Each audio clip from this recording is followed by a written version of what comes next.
ఇంట్లో సాంబార్ చేసినప్పుడల్లా దాంట్లోని వెజిటబుల్స్ అన్ని పిల్లలు పక్కకు పెట్టేస్తూ ఉంటారు. అలా పక్కకు పెట్టకుండా ఉండాలంటే సాంబార్‌ని ఒకసారి ఇలా ట్రై చేసి పెట్టండి. ఫస్ట్ కుక్కర్‌లో ఒక గంట నానబెట్టుకున్న కందిపప్పు వేసుకొని, దాంట్లో ఒక ఉల్లిపాయ, ఒక టమాటా, చిన్న సొరకాయ ముక్క వేసుకోవాలి. అలాగే పిల్లల వెయిట్ గెయిన్ కోసం ఒక స్వీట్ పొటాటో, దాంతో పాటు 2 పచ్చిమిర్చి, ఒక క్యారెట్ వేసుకోవాలి. ఆ తర్వాత 2 మునక్కాయ ముక్కలు, చిటికెడు పసుపు వేసుకొని మంచిగా కలుపుకోవాలి.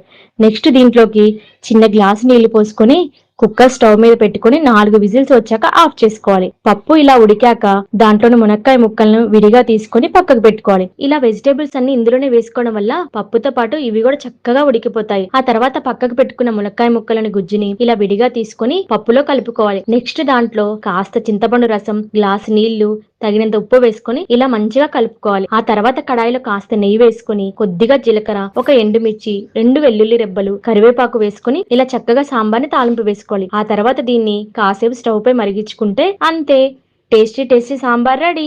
ఈసారి మీ పిల్లలకి సాంబార్ చేసి పెట్టాలనుకుంటే ఖచ్చితంగా ఒకసారి ఇలా ట్రై చేయండి. ఈ వీడియో నచ్చితే లైక్ చేయండి, షేర్ చేయండి, అలాగే మన ఛానల్ సబ్స్క్రైబ్ చేయడం మర్చిపోకండి.